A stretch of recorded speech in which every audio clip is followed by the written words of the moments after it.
ہوا کیا ہے؟ کیوں اتنی ٹینشن میں ہو؟ وہ اس کی تیز آواز کی پرواہ کیے بغیر بہت نرمی سے بولتا ہوا اس کے قریب ہوا۔ ہاتھ مت لگائیے گا مجھے، دور ہو جائیں۔ مجھے بتائیں تو صحیح بات، پہلے آپ مجھے بتائیں کہ یہ گھر جہاں ہم رہ رہے ہیں یہ کون سی جگہ ہے اور یہاں کون لوگ رہتے ہیں؟ وہ جیسے پھٹ پڑی تھی، آواز اس کے حلق سے نکل رہی تھی۔ کیا مطلب؟ یہ اپارٹمنٹس ہیں اور یہاں ہم جیسے ہی لوگ رہتے ہیں، دو آنکھوں، ناک اور کان کے ساتھ۔ اس نے بات کو قدرے نرمی سے مزاح کا انداز دیا۔ یعنی ہم جیسے فقراء، یتیم اور قلاش جنہیں یہاں کی حکومت ترس کھا کر شہر کے کونے میں بنے ان اپارٹمنٹس میں پھینک دیتی ہے، یہی نا؟ اچھا، تو آپ کو اس لیے غصہ آ رہا ہے؟ غصہ؟ غصہ تو بہت چھوٹی چیز ہے اس کے آگے۔ دیکھیں، اس میں غصہ کرنے والی کون سی بات ہے؟ یہ اپارٹمنٹس، یہ بات آپ نے مجھے پہلے کیوں نہیں بتائی؟ میری اتنی بے عزتی ہوئی ہے، ہم اتنے گئے گزرے ہیں۔ وہ حلق کے بل چلا رہی تھی۔ مجھے نہیں پتا آپ کو اس بات پر اتنا غصہ کیوں آ رہا ہے۔ آپ دیکھ سکتی ہیں یہاں کتنی زیادہ تعداد میں یہ فلیٹس ہیں اور ان سب میں لوگ رہ ہی رہے ہیں نا؟ ہاں، ہم جیسے بے گھر، کم آمدنی والے فقیر۔ ایسا نہیں ہے آپ، ایسا ہی ہے۔ اب حقیقت کھل گئی ہے تو بدلی نہیں جا سکتی۔ آپ نے تو ایسے ظاہر کیا تھا جیسے کوئی آپ بہت بڑی چیز ہو، بہت کچھ ہو آپ کے پاس۔ کیا ہے یہاں بتائیں؟ ان کا گھر دیکھنے کے بعد مجھے شرم آ رہی ہے اس دڑبے کو گھر بھی کہتے ہوئے۔ اتنے عرصے سے یہاں آپ کے ہونے کا کیا فائدہ، بتائیں؟ اور بھی وہ پتہ نہیں کیا کیا کہتی رہی۔ اسے اندازہ ہو گیا تھا کہ اس وقت کچھ بھی کہنا بے سود ہے۔ وہ خاموشی سے کھڑا اس کی باتیں سنتا رہا۔ بول چکی آپ؟ پہلی بات تو یہ کہ میں نے آپ کو اور آپ کے گھر والوں کو کچھ بھی شو آف نہیں کیا تھا۔ میں جیسا تھا اور یہاں جس طرح رہ رہا تھا انہیں سب بتایا تھا، اور آپ بہت اچھے طریقے سے رہ رہی ہیں یہاں، آپ کو کوئی پریشانی نہیں۔ اور جن کی باتیں آپ کر رہی ہیں وہ یہاں پچھلے 20 سالوں سے مقیم ہیں۔ ان میں سے 2 فیملیز کی تو پچھلی 2 نسلیں اوورسیز پاکستانی ہیں، وہ جمے پلے ہی یہاں ہیں۔ اب جا کر بھی ان کے پاس یہ سب کچھ نہیں ہوگا کیا؟ یہاں بہت سے امیگرنٹ ایسے ہیں جو ایک کمرے میں چھوٹے چھوٹے گھروں میں شراکت پر بھی رہتے ہیں۔ ست شکر کہ ہمارے حالات ان سے بہتر ہیں۔ رہی بات میری، تو میں یہاں پچھلے 3 سال سے ہوں۔ میں جس بیک گراؤنڈ سے تعلق رکھتا ہوں، میرا یہاں تک آ جانا ہی بہت بڑی کامیابی ہے، اور مجھ پر میرے گھر، میرے بہن بھائیوں کی بھی ذمہ داری ہے۔ ہو سکتا ہے کہ اگلے 20 سالوں میں میرے پاس بھی یہ سب کچھ ہو، لیکن مجھے ہوس نہیں۔ اس نے پرسکون انداز میں پانی گلاس میں ڈالا اور کرسی پر بیٹھ گیا۔ ہوس؟ ضرورت، وقت کی ضرورت کہیں، اور یہی وہ وقت ہے جس میں کچھ کر لیا، ورنہ ساری عمر رہے گا۔ کرنے والا کوئی ہو تو 3 دن 3 ہفتے بھی بہت ہوتے ہیں، اور یہاں 3 سال گنوا دیے۔ وہ اسی طرح تیز آواز میں بول رہی تھی۔ غضب خدا کا! دنیا کی کون سی چیز انہوں نے نہیں رکھی ہوئی تھی جس سے مروب کیا جا سکے؟ دنیا جہان کی آسائشیں ہیں ان کے پاس، بس ایک قناعت اور صبر ہمارے ہی لیے رکھ دیا ہے۔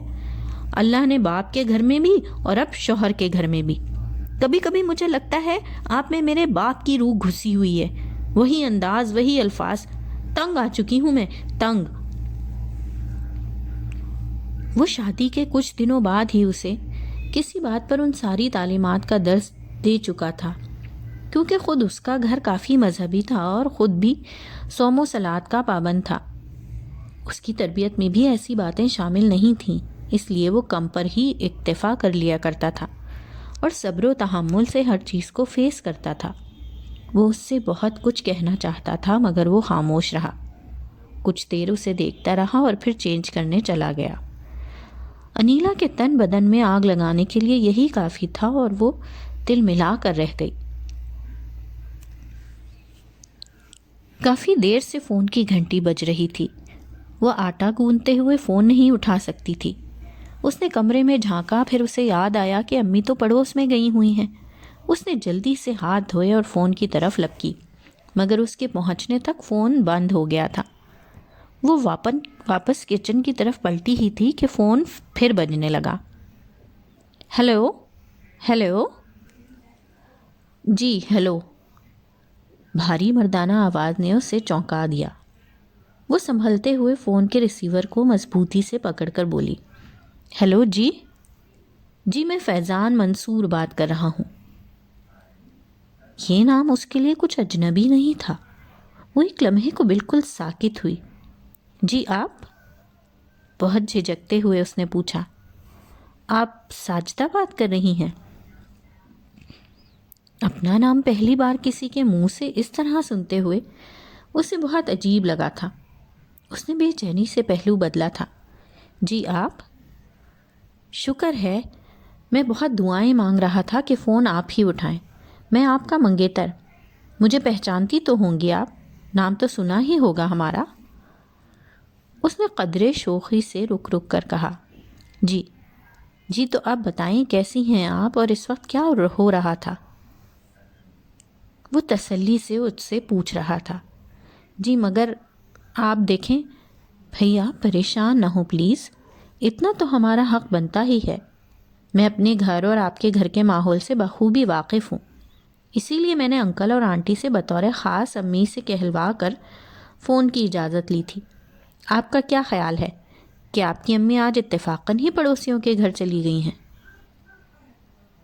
اسے فیضان کے منہ سے اپنی امی کے بارے میں سن کر بہت حیرت ہوئی۔ اس سے کہیں زیادہ حیرت اسے اپنی امی پر ہوئی۔ اسے ایسی کسی بات کی توقع نہیں تھی۔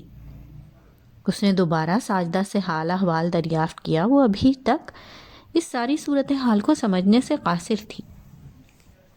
جی میں ٹھیک ہوں۔ آپ کی اسٹڈیز شروع ہو گئیں؟ جی۔ کیسا لگ رہا ہے کالج اور اسٹڈیز؟ جی اچھی۔ کسی بھی قسم کی کوئی پریشانی ہو پڑھائی میں تو مجھے بتا دیجیے گا۔ اگر آپ کو پتہ ہو تو میں بھی اسی کالج سے پاس آؤٹ ہوا ہوں۔ جی۔ وہ اس سے سرسری باتیں کرتا رہا۔ وہ اندازہ لگا سکتا تھا کہ وہ کس قدر نروس ہو رہی ہے۔ وہ بہت سی باتیں کرنا چاہتا تھا مگر اس کی الجھن کے پیش نظر اس نے پھر فون کرنے کا کہہ کر اسے اللہ حافظ کہہ دیا۔ فون رکھ کر ایک دلکش مسکراہٹ ساجدہ کے چہرے پر آئی۔ شرم اور حیا سے اس کے کان کی لویں تک سرخ ہو گئی تھیں۔ اسے سب بہت دلکش لگ رہا تھا۔ زندگی ایک دم بہت خوبصورت، بہت حسین۔ او ربیکا، تم آ گئی؟ ہم بہت دیر سے تمہارا انتظار کر رہے تھے، اس نے پیٹر کو کہتے سنا۔ لڑکی نے صوفے پر بیٹھے بیٹھے گردن موڑ کر اپنی پشت پہ دیکھا۔ ربیکا کے لیے وہ چہرہ بالکل بھی اجنبی نہیں تھا، مگر اس کی یہاں موجودگی اس کے لیے باعث پریشانی تھی۔ اس کے چہرے پر اطمینان تھا اور اس نے ایک دلکش مسکراہٹ کے ساتھ ربیکا کو ہائے کہا۔ اس نے بیزاری سے دونوں کو دیکھا اور بغیر کچھ کہے آگے بڑھی۔ پیٹر نے ٹی وی کو والیوم کم کرتے ہوئے اس کو اپنے ساتھ بیٹھنے کی دعوت دی اور ساتھ ہی اس بات کو بھی دہرایا کہ وہ اس کا انتظار کر رہے تھے۔ کس لیے؟ ربیکا نے بے تاثر آنکھوں اور تھکے لہجے کے ساتھ پوچھا۔ بس ویسے ہی، تمہیں آج کچھ زیادہ ہی دیر ہو گئی تھی اس لیے۔ پیٹر نے صوفے پر بیٹھتے ہوئے پانی کا گلاس اٹھایا۔ پہلے تو کبھی تمہیں میرا اتنا خیال نہیں آیا، پھر آج کیوں؟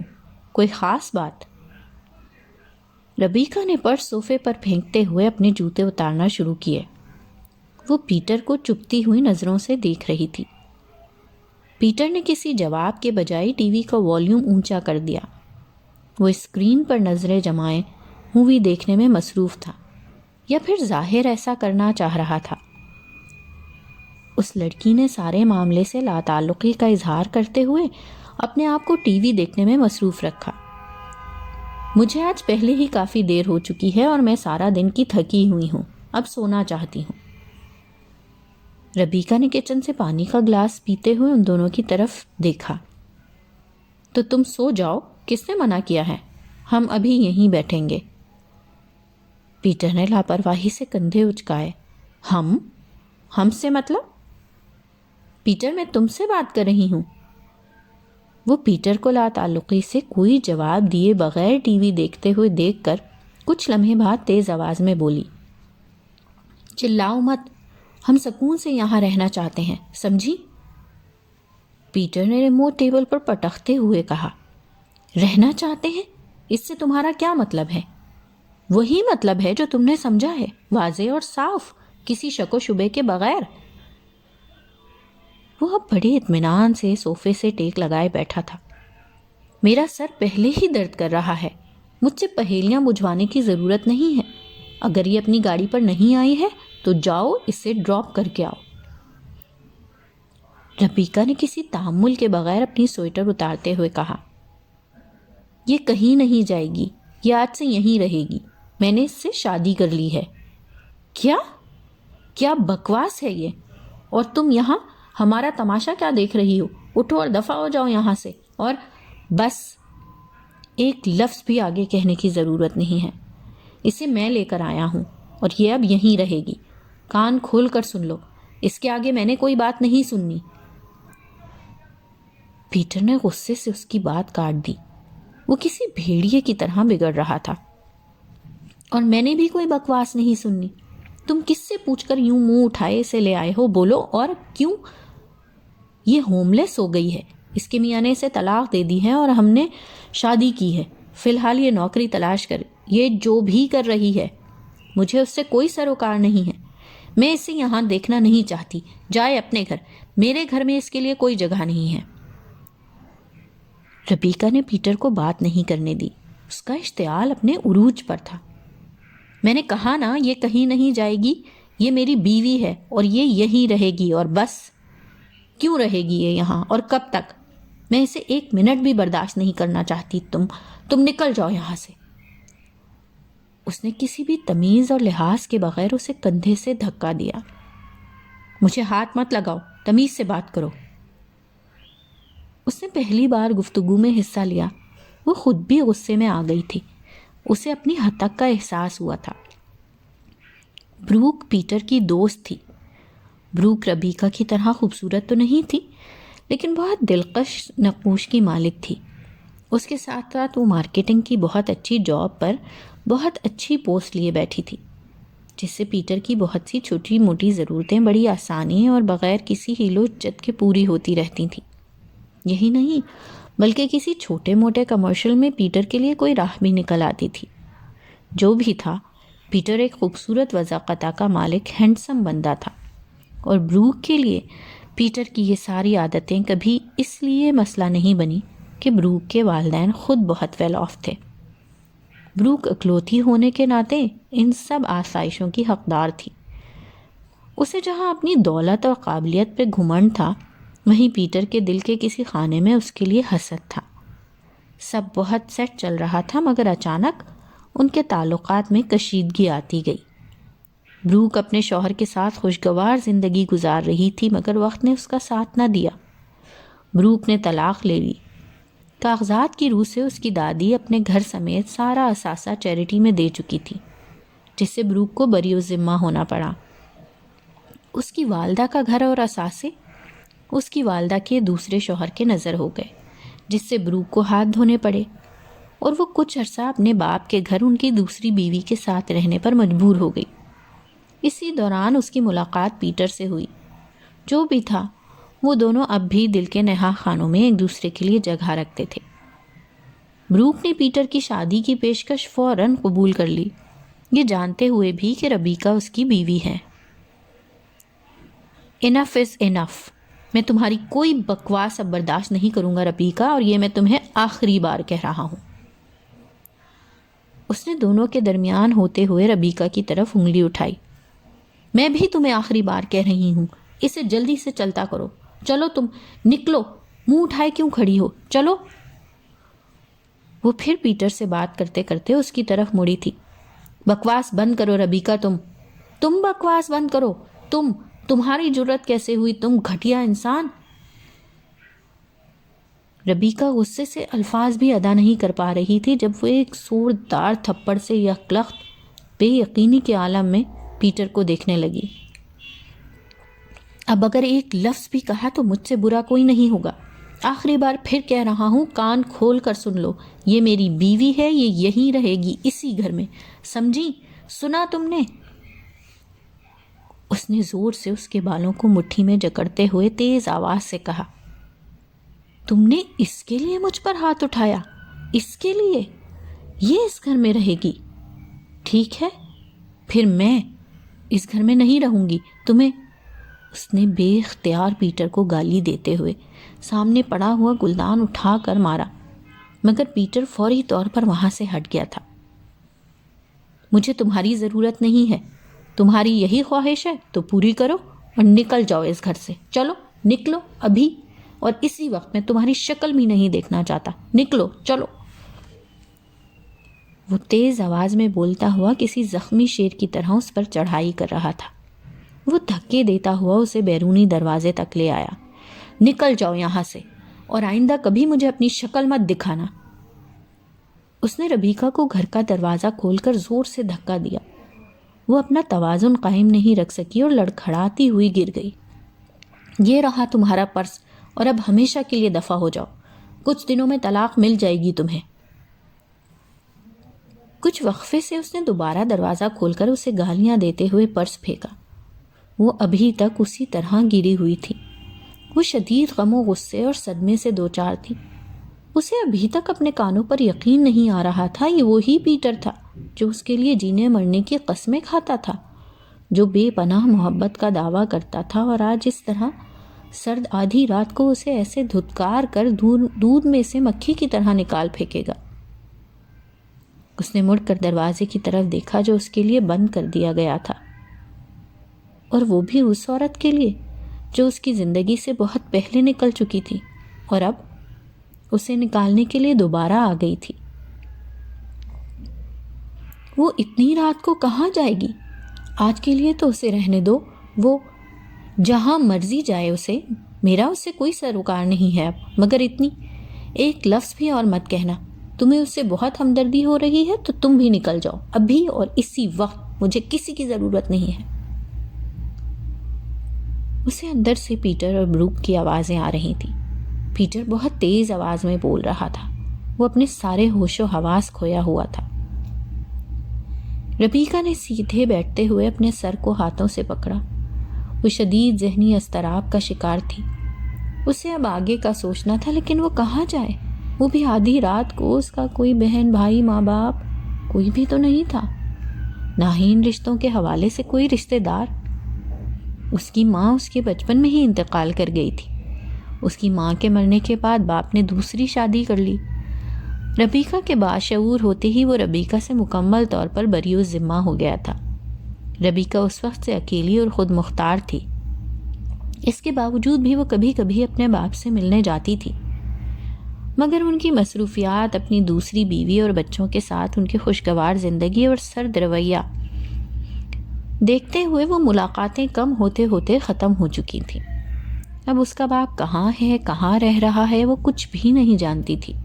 اگر جانتی بھی تو بھی اسے اپنے باپ سے کوئی توقع نہیں تھی۔ اس نے اپنی آنکھوں کو سختی سے بند کیا۔ اس کے دماغ میں اس وقت چکر چل رہے تھے۔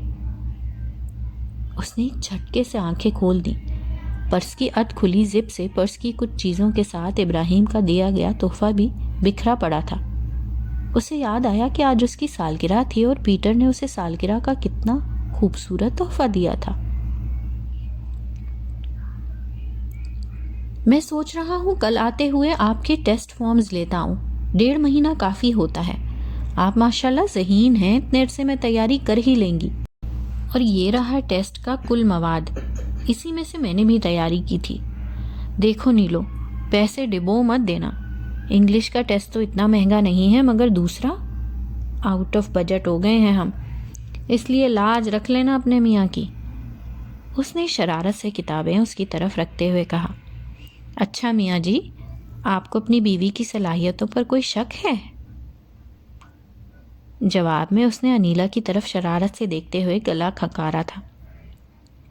نیلو، تم بہت اچھی ہو۔ اچھا، یہ تو مجھے پتا ہے، بلکہ بہت اچھی طرح پتا ہے، کوئی اور بات بتائیں۔ اچھا جی، تو یہ بات آپ کو پتا ہے؟ ویسے اور کون کون سی غلط فہمیاں پالی ہوئی ہیں آپ نے؟ غلط فہمی؟ اچھا۔ وہ کچھ کہنے ہی لگی تھی جب اس کا موبائل بجنا شروع ہو گیا۔ جی امی جی، السلام علیکم۔ جی ہم آپ کی دعاؤں سے بالکل ٹھیک ہیں۔ آپ اتنی خوبصورت ماحول میں اس فون کے آنے سے سخت بدمزہ ہوئی تھی، اسے سخت کوفت ہوئی۔ وہ پاکستان سے میلوں دور بیٹھا تھا مگر موبائل پر نمبر دیکھ کر جیسے کرنٹ لگا ہو اسے۔ وہ یک لخت بہت مؤدب انداز میں بیٹھ گیا، جیسے یہاں کوئی اسے دیکھ رہا ہو۔ وہ انیلا سے بالکل لاتعلق ہوئے باتوں میں مصروف تھا۔ وہ بات کرتے کرتے اندر بیڈ روم میں چلا گیا۔ انیلا کی کوفت کے ساتھ غصے میں اضافہ بھی ہوا تھا۔ جی بالکل، فکر نہ کریں، میں بھجوا دوں گا۔ وہ خدا حافظ کہتا کمرے سے لیپ ٹاپ لے کر نکلا اور سائن ان ہونے لگا۔ ویسے سائنس کی جیسے ہم لوگوں پر بڑی مہربانی ہے، اتنی دور ہوتے ہوئے ہم اپنوں کو دیکھ کر بات کر سکتے ہیں، کیوں انیلا؟ مگر وہ کیسے بات کریں گے؟ ان کے پاس جو کمپیوٹر خراب پڑا ہے، مجھے وسیم اور حمیرہ نے بتایا تھا۔ اس نے اپنے دیور اور نند کا نام لے کر بتایا۔ ہاں وہ کافی عرصے سے خراب چل رہا تھا۔ وسیم کو بھی اپنی اسٹڈیز کے لیے چاہیے ہوتا تھا، اور سب سے بڑھ کر ویڈیو چیٹ جو ابھی ہم انجوائے کریں گے۔ تو میں اس دفعہ شادی کے لیے گیا تھا تو لیپ ٹاپ کا تحفہ لے گیا تھا وسیم کے لیے، اسی پر بات کریں گے۔ اس نے اپنا کام جاری رکھتے ہوئے تفصیل بتائی۔ اچھا، بہت اچھی بات ہے۔ اور آپ حمیرہ کے لیے کیا لے کر گئے تھے؟ اسے انیلا کے غیر متوقع سوال پر حیرت ہوئی تھی۔ ہاں وہ تو میری لاڈو بہن ہے، وہ کافی عرصے سے ڈیجیٹل بی پی اپیریٹس کی فرمائش کر رہی تھی۔ تمہیں تو پتہ ہے نا، وہ میڈیکل کی تیسرے سال میں ہے، تو بس وہی لے کر گیا تھا۔ اچھا، لیکن وہ تو کافی مہنگا ہوگا، افورڈ کیسے کیا آپ نے؟ انیلا کے لہجے کا طنز کوئی بھی بخوبی محسوس کر سکتا تھا۔ ہاں نیلو، مہنگا تو تھا مگر اپنوں کے لیے کرنا پڑتا ہے۔ بس سمجھو قسمت سے ایک ہیلتھ ایگزیبیشن پر اچھے خاصے ڈسکاؤنٹ پر مل گیا تھا، سو فوراً لے لیا۔ ابھی انیلا کچھ اور کہتی مگر میسنجر پر بیل آنا شروع ہو گئی تھی۔ اس نے رسمی سلام دعا کے بعد انیلا کو بات کرنے کے لیے کہا۔ کچھ دیر انیلا بات کرتی رہی، پھر بہانے سے اٹھ گئی۔ وہ اسے بات کرتے ہوئے دیکھ رہی تھی، اس کی باتیں طویل ہوتی جا رہی تھیں۔ انیلا نے گھڑی کی طرف دیکھا، وہ پچھلے 2 گھنٹوں سے باتوں میں مصروف تھا اور آگے بھی رکنے کا کوئی امکان نظر نہیں آ رہا تھا۔ وہ سخت بوریت کا شکار ہو رہی تھی۔ بس باتوں میں خیال ہی نہیں رہا۔ اصل میں وسیم آج پہلی بار اپنے لیپ ٹاپ سے بات کر رہا تھا نا، اس لیے تھوڑا جذباتی ہو رہا تھا۔ جب سے ہم یہاں آئے ہیں موقع ہی نہیں ملا گھر والوں سے کانٹیکٹ کا۔ وہ امی بھی کافی پریشان تھیں، بہت حساس دل کی ہیں۔ وہ انیلا کے کمرے میں آنے کے کچھ دیر بعد داخل ہوا تھا۔ پتہ نہیں وہ یہ وضاحتیں کیوں دے رہا تھا۔ اس نے بتایا نہیں کہ امی کیوں پریشان تھیں۔ انیلا نے بھی کچھ کہے بغیر اپنا زاویہ ہنوز قائم رکھا۔ انیلا کی فطرت میں غصہ، جلن، حسد کوٹ کوٹ کر بھرا ہوا تھا۔ وہ ایک آسودہ، خوشحال اور خود مختار زندگی گزار رہی تھی اس ملک میں، پھر بھی اپنی منفی فطرت کے ہاتھوں خود کو ضائع کرنے پر مصر تھی۔ انیلا غصے کی انتہا پر تھی۔ اسے اپنا آج کا دن ضائع ہونے کا بہت افسوس تھا۔ وہ اس کی کسی بھی بات کے جواب میں بغیر کچھ کہے اسی طرح لیٹی رہی۔ وہ کچھ دیر اسے مناتا رہا اور پھر تھک ہار کر لاؤنج میں چلا گیا۔ اپنے یونیورسٹی کے کچھ کام نمٹا کر سونے آ گیا۔ فون کی دوسری بیل پر ساجدہ کی امی نے اسے فون اٹھانے کو کہا۔ فون اٹھاتے ہی جیسے اس کے بدن کا سارا خون خشک ہو گیا ہو۔ فون پر وہی مانوس آواز اس کے کانوں میں رس گھول رہی تھی، جس کے سنتے ہی اس کے ہر انگ میں جل ترنگ سی ہونے لگتی۔ کیسی ہیں آپ؟ جی ٹھیک۔ مجھ سے نہیں پوچھیں گی میں کیسا ہوں؟ کیسے ہیں آپ؟ بہت اچھا ہوں، برجستہ جواب آیا تھا۔ وہ ایک لمحے کو کچھ بول نہیں سکی۔ وہ اس سے پچھلی 2-3 دفعہ کی طرح ادھر ادھر کی باتیں کرتا رہا، پھر بہت تمہید باندھتے ہوئے پوچھا، ساجدہ میں آپ سے ملنا چاہتا ہوں، کیا ایسا ہو سکتا ہے؟ مگر کیوں؟ کیوں؟ اچھا سوال ہے۔ اس لیے کہ میں آپ سے ملنا چاہتا ہوں، اور بس۔ کچھ رکتے ہوئے اس نے جواب دیا، مگر ایسا ممکن نہیں، ہمارے گھر کا ماحول ایسا نہیں ہے۔ میں آپ سے فون پر بات کر لیتی ہوں، یہ بھی بہت بڑی غنیمت ہے، ورنہ میں اور میرے گھر والے۔ ساجدہ پلیز، اب یہ فرسودہ باتیں نہ کرو، تم اور میں ایک رشتے سے منسلک ہیں، میں اتنا حق تو رکھتا ہوں، اور اس کے لیے تمہیں میرا ساتھ دینا چاہیے۔ آپ اور میں جس رشتے سے منسلک ہیں، میں اس رشتے کا احترام کرتی ہوں، اور اس رشتے کے تقدس اور احترام کو ملحوظ رکھتے ہوئے ہمیں ایک دوسرے سے کچھ چیزوں کا پابند کرنا ہوگا۔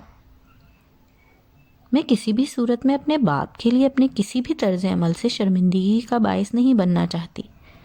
اس رشتے کے حوالے سے اتنا حق تو میں بھی رکھتی ہوں، اور اس کے لیے آپ کو میرا ساتھ دینا چاہیے۔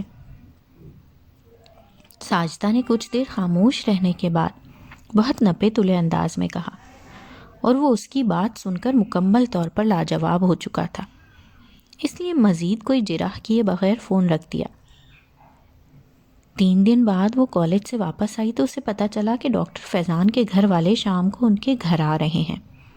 اس نے امی کے ساتھ مل کر ان کے لیے ڈنر کا انتظام کیا، گو وہ ان کی اس غیر متوقع ملاقات کے لیے حیران تھی۔ اتفاق سے ان کی آمد پر دروازہ ساجدہ نے ہی کھولا۔ فیضان کی امی، 2 بہنیں اور ان کے پیچھے فیضان منصور کو کھڑا دیکھ کر وہ کچھ سٹپٹا گئی۔ فیضان کی امی نے اسے بہت محبت اور شفقت سے گلے لگایا اور مٹھائی کا ڈبہ اسے پکڑاتی ہوئی آگے بڑھ کر اس کی امی سے ملنے لگیں۔ وہ ان سب کو ڈرائنگ روم میں بٹھا کر کچن میں چلی گئی۔ دوسری بار اس کا سامنا فیضان سے کھانا لگاتے ہوئے ہوا۔ وہ آنکھوں ہی آنکھوں میں اس سے ڈھیر ساری باتیں کر رہا تھا۔ فیضان کی امی کے بے حد اصرار پر وہ کچھ دیر ان کے ساتھ ڈرائنگ روم میں بیٹھی۔ فیضان کی موجودگی میں وہ زیادہ دیر نہیں بیٹھ سکی اور چلی گئی۔ جاتے ہوئے اس کی امی اور بہنیں اسے ملنے کچن میں ہی آ گئی تھیں۔ اسے آج کا دن بہت خوبصورت لگ رہا تھا، اسے اپنی پوری کائنات مکمل لگ رہی تھی۔ وہ کچن کا کام نمٹانے لگ گئی۔ اس کے امی ابو سونے جا چکے تھے۔ وہ کچن کے کام سے فارغ ہو کر نکلی تو فون کی بیل بجی۔ ہیلو، ڈاکٹر فیضان بات کر رہا ہوں، آپ کا شکریہ ادا کرنے کے لیے فون کیا تھا۔ کھانا بہت اچھا تھا، اور آپ کا کچھ دیر ہمارے ساتھ بیٹھنے کا بھی شکریہ۔ آپ سے ملاقات مقصود تھی، سو یہی طریقہ کار مناسب لگا۔ اگر آپ کو برا لگا ہو تو اس کے لیے معافی۔ کچھ کہیں گی نہیں آپ؟ ساجدہ کی خاموشی دیکھتے ہوئے اس نے پوچھا، کیا کہوں؟ یہی کہہ دیں کہ میں بہت اچھا لگ رہا تھا، وغیرہ وغیرہ۔ اس کی بات پر ساجدہ بے ساختہ ہنسنے لگی۔ اس نے کچھ دیر اس سے بات کی اور پھر فون رکھ دیا۔ وہ آج کافی مہینوں بعد اپنی بھانجی حلیمہ کو دیکھنے یتیم خانے آیا تھا۔ وہ اس کے لیے کچھ کپڑے اور پھل فروٹ بھی لایا تھا۔ وہ بہت خوبصورت اور صحت مند تھی۔ اس کو پہلی بار حلیمہ کے چہرے میں بچوں کی جھلک نظر آئی۔ وہی ناک نقشہ، وہی رنگت۔ حلیمہ کو دیکھ کر وہ سوچ رہا تھا کہ اسے حلیمہ کو اپنے پاس رکھنا چاہیے۔ اس کے ہوتے ہوئے وہ اس طرح یتیم خانے میں رہے، مگر کیسے وہ اتنی چھوٹی بچی کا ذمہ لے سکتا تھا؟ ہاں، جب تک وہ شادی نہ کر لے اور ایک مکمل زندگی اپنے اچھے گھر کے ساتھ نہ بنا لے۔ پتہ نہیں کیوں، مگر گھر بسانے کے خیال سے اس کے تصور میں کلثوم آئی۔ وہ اب اپنے آپ کو کافی مستحکم محسوس کر رہا تھا، اسی لیے سنجیدگی سے اس بارے میں سوچنا چاہ رہا تھا۔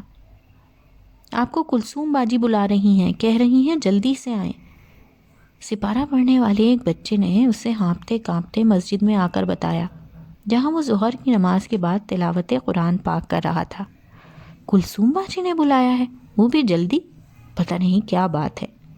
وہ جلدی سے اٹھا، قرآن پاک الماری میں رکھ کر اس بچے کے ساتھ مسجد سے نکل گیا۔ ابو کو پتہ نہیں کیا ہو گیا ہے، ان کی طبیعت بہت خراب ہو رہی ہے۔ آپ کی بڑی مہربانی ہوگی اگر آپ جلدی سے ٹیکسی لے آئیں تو ہم انہیں اسپتال لے جائیں۔ گھر کے دروازے پر ہی پردے کی اوٹ میں کلثوم اس کے انتظار میں کھڑی گھبرائی آواز میں کہہ رہی تھی، مہربانی کی کوئی بات نہیں ہے، میں ٹیکسی لے آؤں گا، مگر انہیں اچانک کیا ہو گیا ہے؟ ابھی دوپہر کے کھانے پر تو میرے ساتھ ٹھیک ٹھاک بیٹھے تھے، کیا میں ایک نظر انہیں دیکھ سکتا ہوں؟ جی آپ اندر چلے جائیں ابو کے کمرے میں، کلثوم نے دروازے سے ہٹتے ہوئے کہا اور خود تیزی سے اپنے کمرے میں چلی گئی۔ احمد کمرے میں داخل ہو گیا اور تیزی سے ان کے کمرے میں چلا گیا۔ وہ چارپائی پر لیٹے کراہ رہے تھے، ان کا پورا جسم پسینے میں نہایا ہوا تھا۔ فرش پر ان کی الٹیاں پڑی تھیں جو شاید انہوں نے کچھ دیر پہلے کی ہوں گی، اور وہ اپنے سینے پر ہاتھ رکھے زور سے کھانس رہے تھے۔ وہ جلدی سے ان کے قریب ہوا اور ان کا ہاتھ پکڑ کر انہیں اٹھانے کی کوشش کی۔ وہ ان سے کچھ پوچھ رہا تھا مگر وہ مسلسل کھانسے جا رہے تھے اور درد سے تڑپ رہے تھے۔ ان کا پورا جسم ٹھنڈا ہو رہا تھا۔ انہوں نے پھر قے کی۔ احمد کے لیے بھی ان کی حالت بہت پریشانی کا باعث بن رہی تھی۔ وہ کچھ سمجھ نہیں پا رہا تھا، البتہ اس کی چھٹی حس اسے کسی سنگین صورتحال کی طرف اشارہ کر رہی تھی۔ وہ امام صاحب کو تسلیاں دیتا ہوا ٹیکسی لینے چلا گیا۔ باجی سے بولا میں ٹیکسی لے آیا ہوں، ہم انہیں اسپتال لے جائیں گے، وہ گھر پر ہی ہیں، انشاءاللہ سب بہتر ہوگا، پریشان نہ ہو۔ اس نے گھر کے بیرونی دروازے پر کھڑے ہوئے بچے سے اندر جا کر کلثوم سے کہنے کو کہا۔ ان کے جانے کے بعد کلثوم شاید اضطراب میں ٹہلتی رہی۔ اس کی جان جیسے سولی پر اٹکی ہو، اس کا سوائے اپنے باپ کے اور تھا ہی کون؟ جیسے جیسے وقت گزر رہا تھا اس کی پریشانی میں اضافہ ہوتا جا رہا تھا۔ 4 گھنٹے بعد دروازے پر دستک ہونے پر وہ لپک کر دروازے کی طرف بھاگی۔ کلثوم آپ کے والد کو ہارٹ اٹیک ہوا تھا، انہیں اسپتال میں داخل کر لیا گیا ہے، اب ان کی طبیعت پہلے سے بہت بہتر ہے، آپ پریشان نہ ہوں، وہ انشاءاللہ جلد صحت یاب ہو جائیں گے۔ احمد نے اسپتال سے واپسی پر اسے اطلاع دی۔ میں انہیں دیکھنا چاہتی ہوں، مجھے ان کے پاس ہونا چاہیے۔ احمد کو دروازے کے اوٹ سے پیچھے کھڑی کلثوم کی آواز سے اندازہ ہو رہا تھا کہ وہ رو رہی ہے۔ آپ روئیں مت، انشاءاللہ آپ کے ابو بہت جلد صحت یاب ہو جائیں گے، وہ بالکل ٹھیک ہیں۔ اب رات کو مجھے اسپتال میں رکنے کی اجازت نہیں تھی، اس لیے واپس آنا پڑا، صبح ہوتے ہی اسپتال چلا جاؤں گا۔ وہ کچھ دیر کھڑا اسے تسلیاں دیتا رہا، پھر اپنے حجرے میں آ گیا۔ وہاں آ کر بھی وہ امام صاحب کی صحت کے لیے متفکر اور دل سے دعا گو رہا۔ اسے اسی پریشانی میں رات بھر نیند نہیں آئی۔ باجی کلثوم کہہ رہی ہیں آپ ٹیکسی لے آئیں، میری امی اور باجی کلثوم اسپتال جانا چاہتی ہیں۔ وہ صبح بیدار ہو کر نرسری میں لگے نلکے سے منہ دھو رہا تھا جب ختیجہ نامی بچی نے آ کر اسے کلثوم کا پیغام دیا۔ باجی سے کہو میں نے خود بھی اسپتال جانا ہے، تھوڑا انتظار کریں، میں ٹیکسی لے کر آتا ہوں۔ ٹیکسی آنے پر کلثوم خاموشی سے ختیجہ اور اس کی امی کے ساتھ ٹیکسی میں بیٹھ گئی۔ احمد بھی اگلا دروازہ کھول کر ان کے بیٹھنے کے بعد بیٹھ گیا۔ ختیجہ اس کی سب سے ہونہار شاگردہ تھی۔ اس کی امی کلثوم کو بہت چاہتی تھیں اور اکثر ان کے گھر حال احوال دریافت کرنے بھی آتی رہتی تھیں۔ امام صاحب کا سن کر وہ خود بھی ان کی خیریت دریافت کرنا چاہ رہی تھی، سو کلثوم کے ساتھ اسپتال چلنے پر رضامند ہو گئی۔ احمد کلثوم کو دیکھنا چاہ رہا تھا مگر وہ مکمل طور پر نقاب میں تھی۔ امام صاحب کو دیکھ کر وہ رونے لگی، حالانکہ ان کی حالت پہلے سے بہت بہتر تھی۔ احمد کی نظر بے ساختہ اس کی طرف اٹھی۔ اسے سوائے کلثوم کی آنکھوں کے کچھ نظر نہیں آ رہا تھا اور ان میں بھی آنسوؤں کی وجہ سے وہ دھندلائی ہوئی تھی۔ اس کا دل ٹوٹ کر چاہ رہا تھا کہ وہ اسے دیکھے۔ امام صاحب اسے تسلیاں دیتے رہے۔ وہ ان کے پاس ہی ٹھہرنا چاہ رہی تھی مگر امام صاحب نے اپنی بہتر طبیعت کی یقین دہانی کراتے ہوئے اس کو اصرار کے ساتھ واپس گھر بھیج دیا۔ وہ دوبارہ اسپتال نہ آنے کی تاکید بھی کی۔ احمد انہیں گھر چھوڑ کر دوبارہ اسپتال آ گیا تھا۔ وہ سارا دن امام صاحب کی تیمارداری کرتا رہا۔ اگلے دن بھی وہ صبح صبح اسپتال پہنچ گیا تھا۔ ڈاکٹرز نے ان کے کچھ ٹیسٹ کرنے کے لیے دیے، ان کا چیک اپ کیا اور انہیں شام تک ڈسچارج کرنے کا کہہ دیا۔ 2 دن بعد وہ گھر آ گئے۔ وہ بہت کمزور اور نحیف لگ رہے تھے۔ میں بازار تک جا رہا ہوں، گھر کے لیے کچھ سودا وغیرہ منگوانا ہے تو بتا دیں، لیتا آؤں گا۔ احمد نے کچھ دیر ان کے پاس بیٹھے رہنے کے بعد اٹھتے ہوئے کہا، میں کلثوم سے پوچھ کر بتاتا ہوں۔ انہوں نے کلثوم کو اپنی کمزور آواز میں پکارا۔ 2-3 دفعہ بلانے کے بعد وہ کمرے کے دروازے کے باہر آ گئی اور ان کے استفسار پر جلدی سے ایک لسٹ ہاتھ میں پکڑے لے آئی۔ یہ کچھ ضروری سامان کی لسٹ ہے اور یہ پیسے۔ کلثوم نے دروازے کی اوٹ سے ہاتھ بڑھا کر لسٹ اور پیسے آگے کرتے ہوئے کہا۔ اس کا دودھیا ہاتھ کلائی تک نظر آ رہا تھا، مخروطی انگلیاں اور ان میں پکڑی ہوئی لسٹ۔ یہ محبت بھی عجیب احساس ہوتا ہے، بن دیکھے محبت تسکین نہیں رکھتی، گویا محبت کے لیے نظر آنا ضروری ہے۔ جب محبت روح کا رشتہ کہا جاتا ہے تو پھر اس میں وجود کی طلب کیوں ہوتی ہے؟ پھر اس میں انسان ظاہر کو کیوں کھوجنا چاہتا ہے؟ وہ اس کا چہرہ دیکھنا چاہتا تھا، کیوں؟ یہ وہ خود بھی نہیں جانتا تھا۔ وہ کلثوم سے لسٹ لے کر اس کے دروازے سے ہٹ کر اپنے کمرے میں جانے تک رکا رہا، پھر جلدی سے گھر سے نکل گیا۔ یہاں کیا لینے آئے ہو؟ دفع ہو جاؤ یہاں سے۔ میں اپنی گاڑی کی چابیاں لینے آیا ہوں، وہ تمہارے باپ کی نہیں ہے، میں نے خریدی تھی اور میرے نام رجسٹر ہے۔ نکالو چابیاں جلدی سے، میرے پاس ٹائم نہیں ہے۔ پیٹر نے اسٹور میں داخل ہوتے ہی اس کے سیکشن میں جا کر اسے تیز آواز میں کہا۔ ربیکہ اسے دور سے آتا دیکھ کر اس غلط فہمی کا شکار ہو گئی تھی کہ وہ شاید اسے منانے آیا ہے، مگر یہاں تو وہ مکمل طور پر اس کی زندگی سے ہی نکل چکی تھی۔ نہیں ہے میرے پاس کوئی چابیاں، نکل جاؤ یہاں سے۔ چابیاں لیے بغیر نہیں جاؤں گا، ادھر دو مجھے۔ پیٹر نے اسے 2-3 گالیاں دیتے ہوئے اس کا پرس کھینچ کر ٹٹولتے ہوئے کہا، چھوڑو میرا پرس، یہاں تماشا مت بناؤ پیٹر، تم پہلے ہی بہت کچھ دکھا چکے ہو اب، اور تو پھر سیدھی شرافت سے چابیاں دے دو تم۔ وہ پرس پر اپنی گرفت رکھے اسے گالیاں دے رہا تھا۔ لوگ دیکھ رہے ہیں پیٹر، لوگوں کی اتنی پرواہ ہے تو چابیاں نکال دو چپ کر کے۔ نہیں ہے چابیاں میرے پاس، اور نہ ہی میں تمہیں دوں گی، وہ گاڑی میرے پیسوں سے لی گئی ہے، اس میں ایک پھوٹی کوڑی بھی تمہاری شامل نہیں، میں تم سے یہ بحث کرنے نہیں۔ اور ان کی اس کھینچا تانی میں پرس ایک جھٹکے سے نیچے گر گیا، اور جو پہلی چیز اس میں سے گری وہ چابیاں ہی تھیں، جسے پیٹر نے جھپٹ کر اٹھا لیا اور ربیکہ کو مزید گالیاں دیتا ہوا تیزی سے نکل گیا۔ ربیکہ کے بال بکھر گئے تھے اور کپڑے بے ترتیب ہو رہے تھے۔ اس نے جھک کر اپنا پرس اٹھایا اور اس میں چیزوں پر نظر ڈالی۔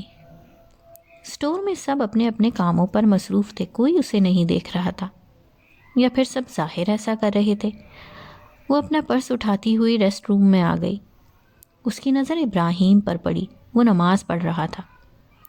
وہ اتنی الجھی ہوئی تھی کہ اسے کچھ سمجھ نہیں آ رہا تھا۔ وہ کافی بنانے لگی۔ کافی بنانے کے بعد کپ کو سنک میں انڈیل کر پٹاخ دیا۔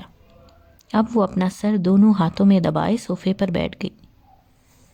آپ ٹھیک تو ہیں نا مس ربیکہ؟ اس نے سر اٹھا کر دیکھا، ابراہیم بہت مطمئن اور پرسکون اس کے سامنے ہاتھ باندھے کھڑا تھا۔ مس ربیکہ؟ وہ سر اٹھائے اسے یک ٹک دیکھے جا رہی تھی، جیسے وہ اپنے اختیار میں نہ ہو۔ ابراہیم کے دوبارہ پوچھنے پر اس نے اپنی آنکھوں کا زاویہ بدلا تھا۔ جی مجھے کیا ہونا ہے؟ میں تمہیں ٹھیک نہیں لگ رہی؟ ہاں میں شاید پاگل ہوں۔ پاگل ہی تو اس طرح بیٹھتے ہیں۔ میرا یہ مطلب نہیں تھا، بہرحال میں چلتا ہوں، میرا سیکشن اس وقت بالکل خالی ہے۔ ابراہیم کچھ دیر اسے الجھی نظروں سے دیکھتا رہا۔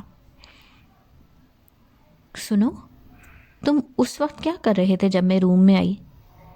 کیا یہی وہ چیز ہے جسے تم سکون کی گولی کہتے ہو؟ تمہیں؟ ربیکہ بے ربط جملے بول رہی تھی۔ اس کی باتوں سے ابراہیم کو اندازہ لگانا مشکل نہیں تھا کہ وہ بہت پریشان ہے۔ مس ربیکہ، آپ کی طبیعت ٹھیک نہیں لگتی، آپ چھٹی لے کر گھر چلی جائیں۔ آپ گھر؟ گھر؟ اس دنیا میں کسی کا کوئی گھر نہیں ہوتا، صرف قیام گاہیں ہوتی ہیں، عارضی قیام گاہیں، گھر نہیں ہوتا۔ تمہارا گھر ہے؟ ہاں مجھے یاد آیا، تمہارا گھر ہے، میں نے ڈراپ کیا تھا تمہیں، چلو وہیں چلتے ہیں، ربیکہ نے کھڑے ہوتے ہوئے کہا۔ ابراہیم کو اس کی ذہنی حالت مشکوک لگ رہی تھی۔ وہ سمجھنے سے قاصر تھا اسے کیا کہے۔ چلو، وہ دروازے کا ہینڈل پکڑے کھڑی تھی۔ مس ربیکہ، آپ کچھ دیر آرام کر لیں، طبیعت سنبھل گئی تو۔ تم مجھے گھر نہیں لے کر چلو گے؟ گھر کیا ہوتا ہے تمہیں پتہ ہے؟ مجھے گھر چاہیے ابراہیم، گھر۔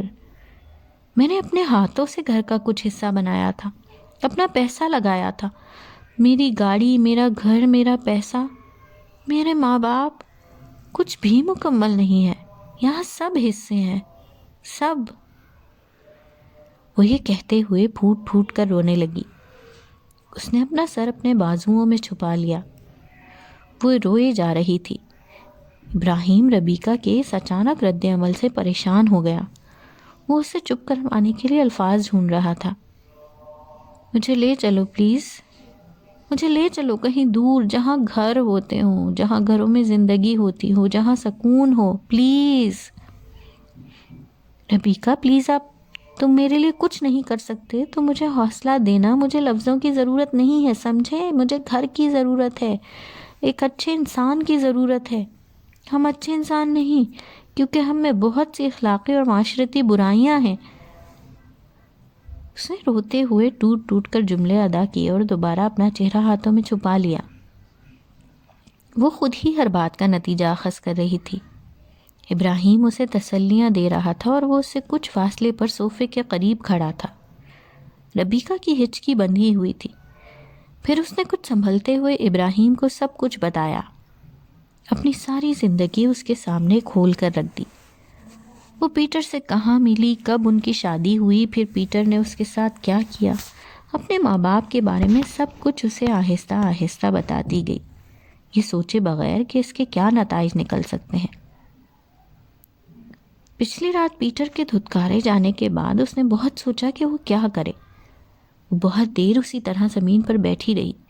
پھر ایک موہوم سی امید کے ساتھ اپنے پرس سے گاڑی کی چابی ڈھونڈنے لگی. خوش قسمتی سے وہ پرس میں ہی تھی. وہ رات اس نے گاڑی میں گزاری اور صبح معمول کے مطابق مقررہ وقت پر اسٹور آ گئی. اسے ایک آس تھی کہ پیٹر غصہ ختم ہوتے ہی اسے منا لے جائے گا. پیٹر کو اسٹور میں دیکھ کر بھی وہ یہی سمجھی تھی، مگر وہ اس سے گاڑی کی چابی بھی چھین کر لے گیا. وہ شدید ذہنی دباؤ کے زیر اثر تھی کہ اب کیا کرے، کیسے مختصر وقت میں اپنی رہائش کا انتظام کرے. وہ دونوں کام سے چھٹی لے کر قریبی مارکیٹ کے ایک سستے سے ریسٹورنٹ میں آ گیا. اس نے کھانے کا آرڈر دیا. پھر اس نے اپنے ایک انگریز دوست کا بتایا جو ایک چھوٹے سے اسٹوڈیو اپارٹمنٹ میں رہتا تھا.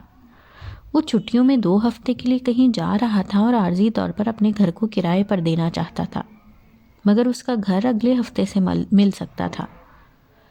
ربیکہ نے اس کی ساری بات سنی اور اس رابرٹ نامی بندے سے بات کرنے کو کہا.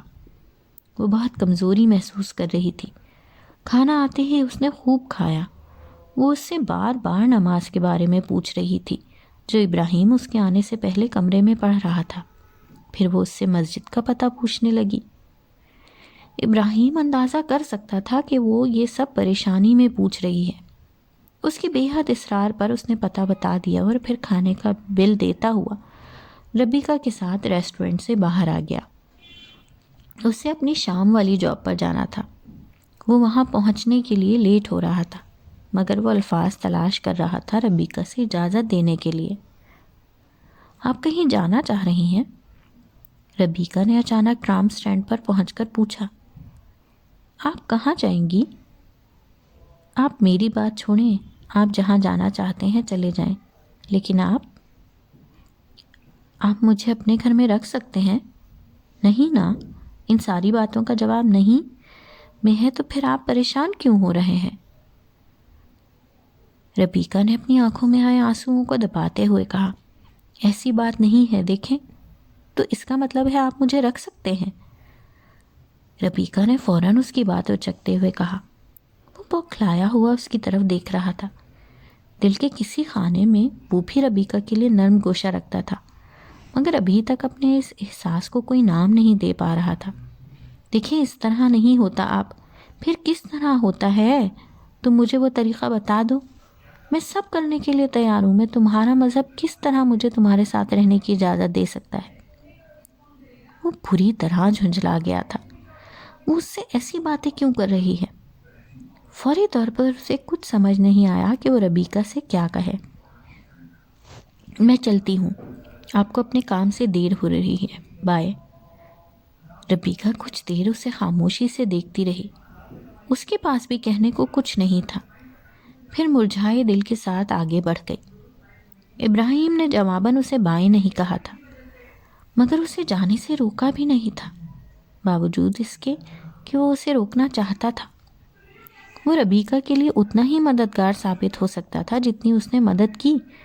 وہ خود یہاں مشکل سے سروائیو کر رہا تھا اور اپنے اچھے مستقبل کے لیے سرگرداں تھا، اپنے گھر والوں کے مستقبل کے لیے کوشاں۔ وہ چاہتے ہوئے بھی اسے کسی قسم کی کوئی یقین دہانی نہیں کرا سکا۔ ایک بہت بڑی خلیج حائل تھی جس سے عبور کرنا دونوں ہی کے لیے ناممکن حد تک مشکل تھا۔ اس کے روٹ کی ٹرام آ کر چلی گئی تھی، مگر وہ ابھی تک ساکت کھڑا ربیکہ کو جاتا ہوا دیکھ رہا تھا۔ ربیکہ نے چلتے چلتے رک کر ایک نظر پیچھے مڑ کر دیکھا۔ جانے وہ ابھی تک کیوں کھڑا تھا اور نہ جانے ربیکہ نے اسے مڑ کر پرامید نظروں سے کیوں دیکھا تھا۔ آپ کون ہیں اور یہاں کیوں بیٹھی ہوئی ہیں؟ اس نے سر اٹھا کر دیکھا۔ سفید چوغے میں سر پر عمامہ باندھے سفید داڑھی کے ساتھ بزرگ اس کے سامنے کھڑے تھے۔ آپ مسجد کے ہیڈ ہیں؟ ربیکہ نے کھڑے ہوتے ہوئے کہا۔ ہیڈ؟ بیٹا میں مسجد میں امامت کراتا ہوں۔ ان کے نورانی چہرے پر مسکراہٹ ابھری تھی۔ تو ہیڈ ہی ہوئے نا، مجھے آپ سے ہی ملنا تھا۔ میں شام سے یہاں بیٹھی ہوں آپ سے ملنے کے لیے۔ اگر ابھی بھی آپ نہ آتے تو میں رات یہیں گزارتی۔ معافی چاہوں گا مگر میں نے آپ کو پہچانا نہیں۔ میری کوئی پہچان نہیں ہے، میں پہچاننا ہی چاہتی ہوں خود کو۔ میں اپنے آپ کو پہچاننے کے لیے ہی آپ کے پاس آئی ہوں۔ ربیکہ کے لہجے میں اداسی تھی۔ میں نے سنا ہے آپ کا مذہب امن کا پیغام دیتا ہے اور آپ کی مسجدیں خدا کا گھر کہلاتی ہیں۔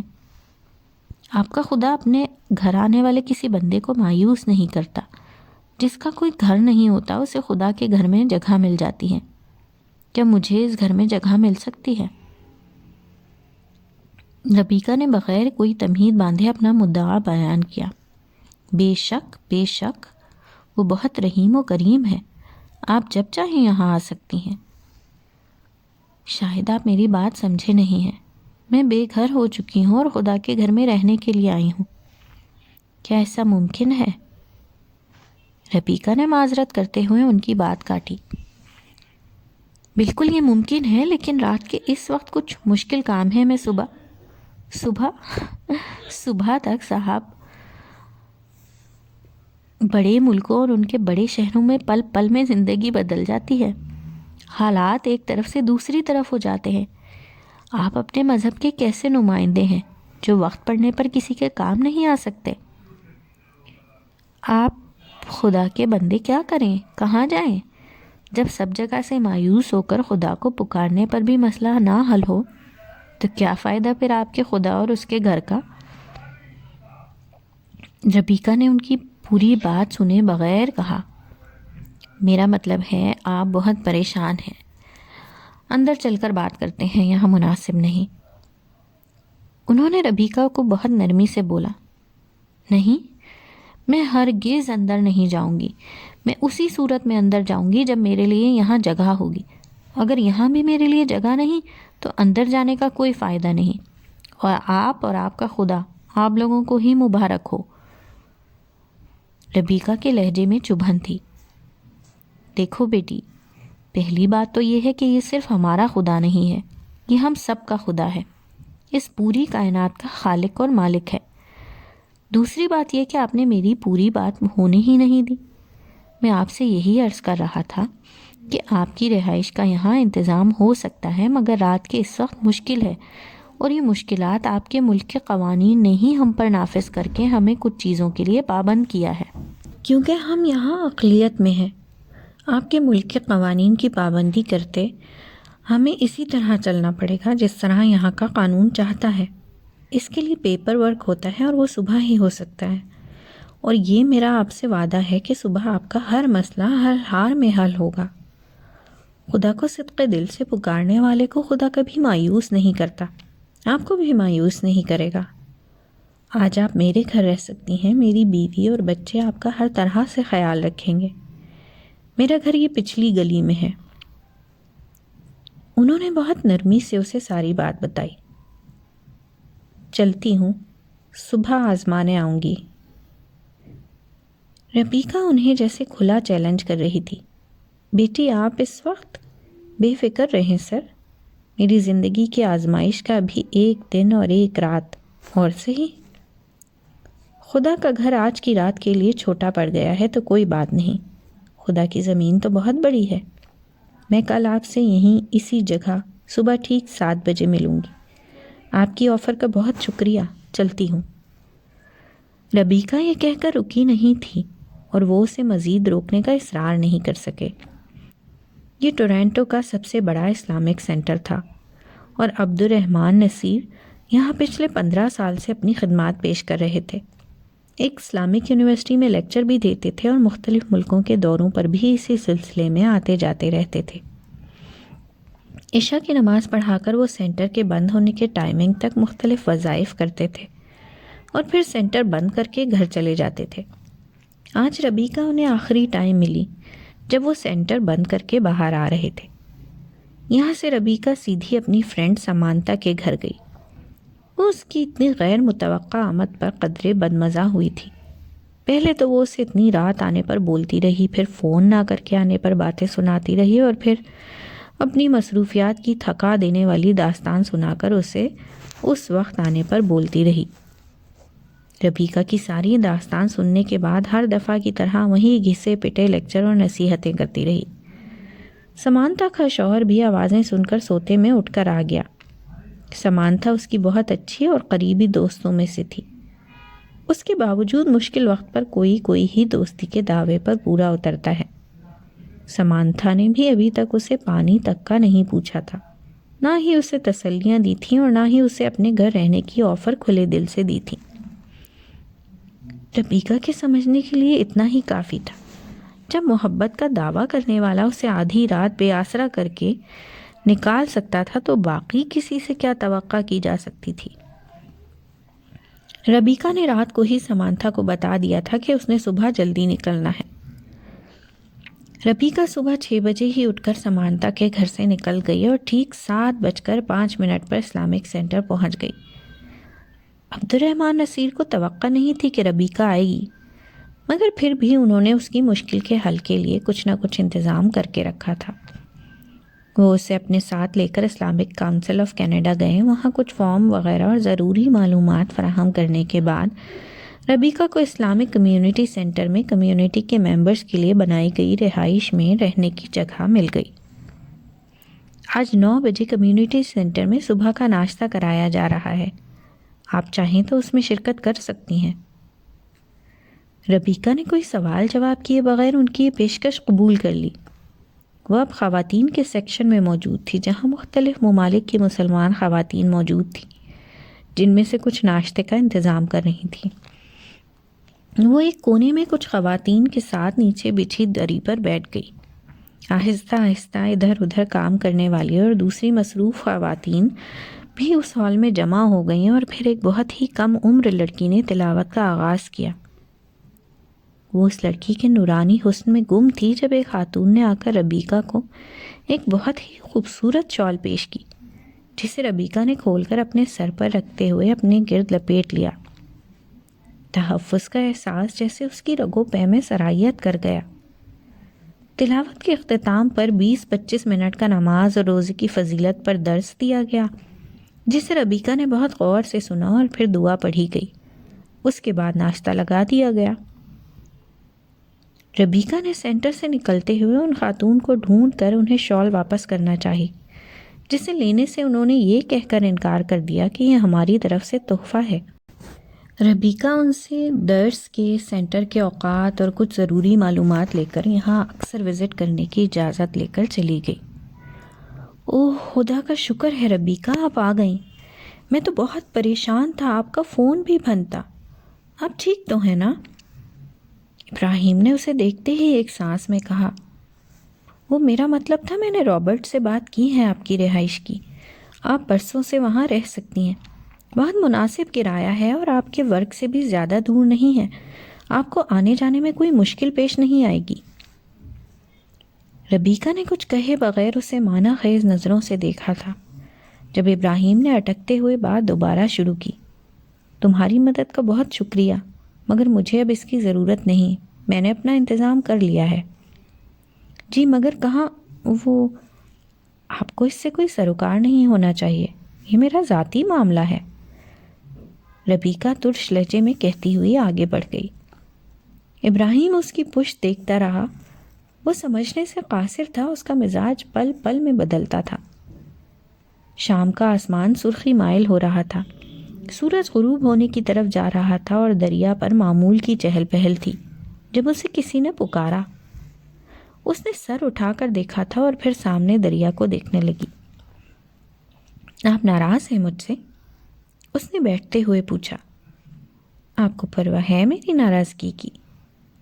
سوال کے جواب میں سوال کیا گیا تھا۔ آپ کے ساتھ جو کچھ ہوا، مجھے اس کے لیے آپ سے ہمدردی ہے۔ اس سے جتنا ہو سکتا تھا میں نے آپ کے لیے کیا۔ آپ کو مجھ سے صرف ہمدردی ہے اور کچھ نہیں۔ اس دنیا میں اور بھی تو بہت سے لوگ ہیں جو مجھ سے بھی بدترین صورتحال کا شکار ہیں۔ کیا آپ ان سب سے بھی ہمدردی رکھتے ہیں؟ ربیکہ کے لہجے میں پتہ نہیں کیا تھا کہ وہ اس سے نظریں نہیں ملا سکا اور سامنے دریا کو دیکھنے لگا۔ کم از کم بندے میں اتنی ہمت ضرور ہونی چاہیے کہ وہ حقیقت کو تسلیم کرتے ہوئے سچ بولنے کی طاقت رکھے۔ مجھے سمجھ نہیں آ رہی آپ مجھ سے کیا کہنا چاہتے ہیں؟ اس نے جان بوجھ کر ربیکہ کے زو مانے جملے کو نظر انداز کرتے ہوئے کہا، تو پھر مجھے ہی ایک بات سمجھا دیں کہ آپ کو مجھ سے ہمدردی کیوں ہے؟ آپ میرے لیے کیوں پریشان ہو رہے تھے؟ میں سمجھ جاؤں گی، میں بہت سمجھدار ہوں۔ دریا کی سمت چڑیا کسی چیز سے دانہ نکالنے کے لیے چونچ مار رہی تھی۔ وہ ناکام ہو گئی۔ اس نے دوبارہ کوشش کیا، اس بار بھی چونچ خالی نکلی۔ اس نے ادھر ادھر دیکھا، زوردار ہوا کا جھونکا اس چیز کو اڑا لے گیا۔ اس نے صرف ایک لمحے کے لیے نظر چوکی تھی اور اس کی قسمت سے وہ نکل گیا تھا۔ اس نے ربیکہ کے چہرے کو دیکھا، سفید رنگت، چہرہ غروب آفتاب کی سرخی میں ابھرتے ہوئے چوندویں کے چاند کی مانند دمک رہا تھا۔ اس کے سنہری بال ہوا سے اس کے چہرے پر آ رہے تھے۔ دونوں کے پاس کہنے کے لیے اب کچھ باقی نہیں تھا۔ خاموشی بھی تو باتیں کرتی ہے، ایسی باتیں جو الفاظ کبھی بھی نہیں کر سکتے، اور وہ بھی ایسا ہی کر رہے تھے۔ یہ جگہ مجھے سب سے زیادہ پسند ہے، میرا بس چلے تو میں سارا دن یہاں بیٹھی رہوں۔ انیلا نے شہر کے وسط میں بنے مشہور دریا پر بہت سا وقت گزار کر ٹرین اسٹیشن کی طرف جاتے ہوئے کہا، یہ جیسے ٹرین ہوتی ہے اتنی ہی تیز رفتار ہم کیوں نہیں اختیار کر لیتے؟ کبھی ایسا ہو کہ ہم بھی اتنے ہی تیز رفتار ہو جائیں، اسٹیشن پر کھڑے مسافروں کو منہ چڑھاتے تیز رفتاری سے اپنے مقاصد تک پہنچ جائیں، ہے نا؟ اس نے اسٹیشن پر پہنچتے ہی وہاں سے شور مچاتی گزرنے والی ٹرین کو دیکھ کر کہا، تیز رفتاری نہیں، تیز چلنے والے ہمیشہ گرتے ہیں، تیز رفتاری ہمیشہ حادثوں کا سبب بنتی ہے۔ ہر کام کا ایک وقت ہوتا ہے، اس وقت پر اللہ کی مرضی سے وہ کام ہو جاتا ہے، بس ہمیں اپنی مخصوص رفتار سے ہی چلنا چاہیے۔ چلو جی، پھر نصیحتیں کر دو شروع۔ میں نہیں مانتی۔ جو لوگ تیز رفتاری اختیار نہیں کرتے وہ زندگی کی دوڑ میں پیچھے رہ جاتے ہیں، کچھوے اور خرگوش کی ریس کی طرح۔ انیلا نے برا سا منہ بناتے ہوئے جواب دیا۔ اب وہ ٹرین میں بیٹھ چکے تھے اور کچھ دیر بعد ایک شاپنگ سینٹر میں گھوم رہے تھے، جہاں سے انیلا نے گھر کی کچھ ضروری چیزیں لیں۔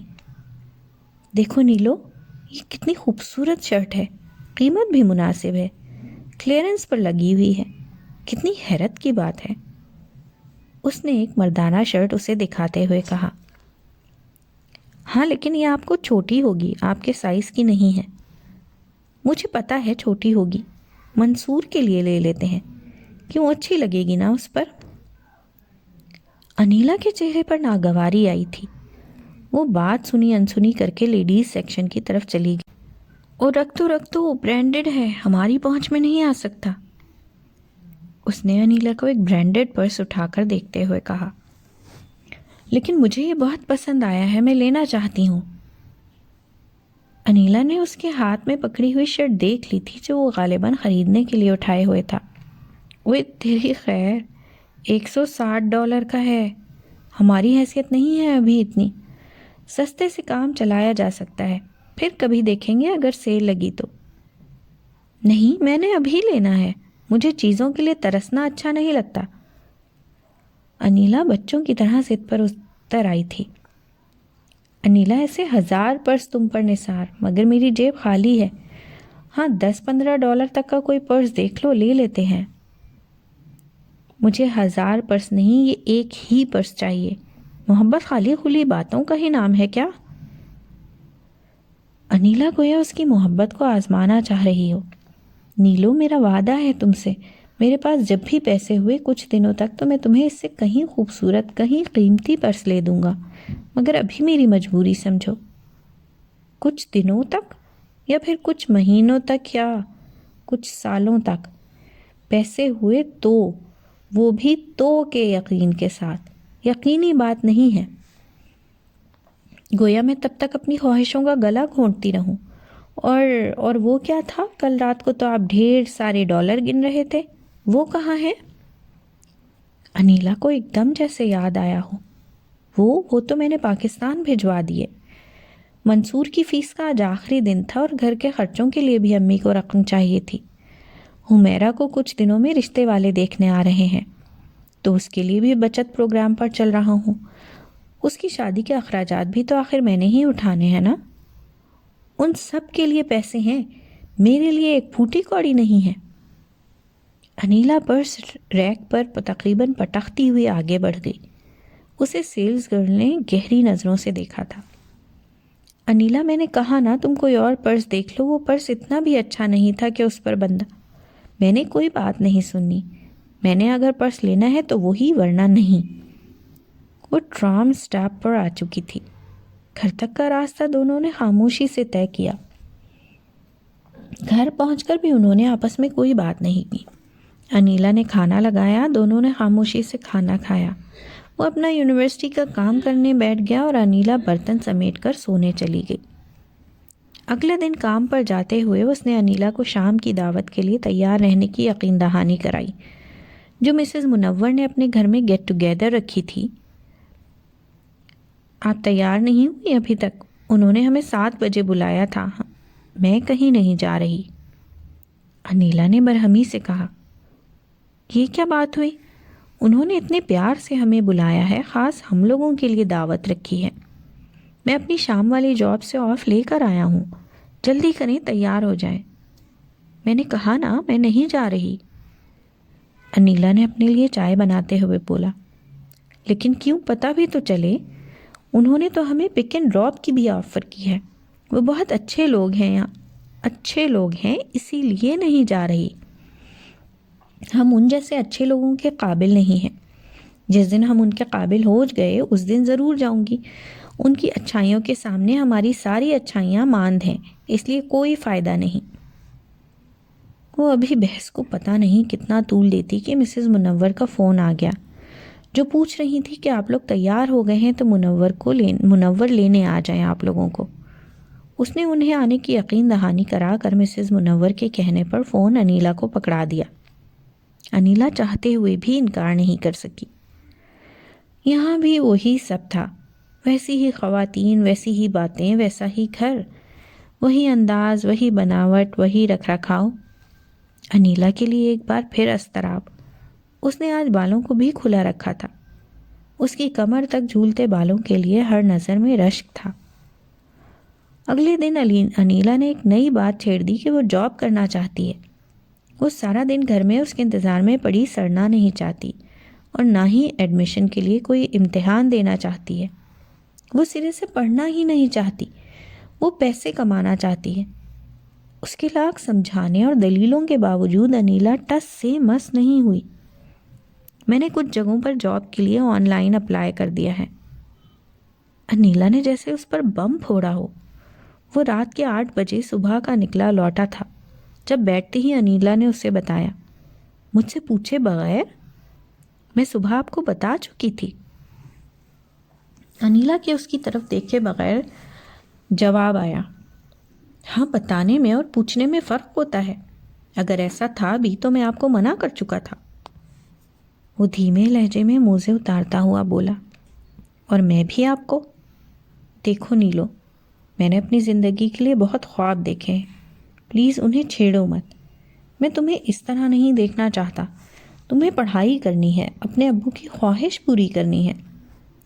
تم یہ سب اس لیے کرنا چاہ رہی ہو کہ تم سارا دن اکیلی رہتی ہو، تو تم امتحان کی تیاری کرو۔ تمہاری پڑھائی شروع ہو گئی تو تم مصروف ہو جاؤ گی۔ پڑھائی کے ساتھ یہاں جاب کرنا بہت مشکل کام ہے، اور وہ بھی میڈیسن کی پڑھائی۔ پھر ماشاء اللہ ہماری فیملی ہوگی۔ وہ نرمی سے بول رہا تھا۔ ہاں، آپ کے پاس مجھے دینے کے لیے ٹائم ہے نہیں۔ صبح کے نکلے ابھی گھر آئے ہیں، میرے لیے پیسہ ہے نہیں، تو فیملی کیسے افورڈ کریں گے؟ ان کے لیے پیسے کہاں سے آئیں گے؟ جس انسان کے پاس مجھے ایک پرس دلانے کے لیے پیسے نہیں۔ انیلا نے ایک جھٹکے سے اس کی گرفت سے خود کو آزاد کیا تھا۔ نیلو، بچہ اپنا نصیب خود لے کر آتا ہے، میرا اس بات پر ایمان ہے۔ بات پیسوں کی تو وہ بھی اللہ دے گا۔ ابھی کچھ سال مشکل کے ہیں، میرا پی ایچ ڈی مکمل ہو جانے دو۔ منصور کی پڑھائی بھی مکمل ہو جائے گی تو وہ بھی جاب کرے گا، امیگریشن اپلائی کرے گا، عمیرہ کی شادی ہو جائے گی۔ بس تھوڑا سا انتظار، کچھ سال۔ ابھی مجھ پر کچھ ذمہ داریاں ہیں، مجھے ان سے سبکدوش ہونے دو۔ اس کے لہجے میں تھکن تھی۔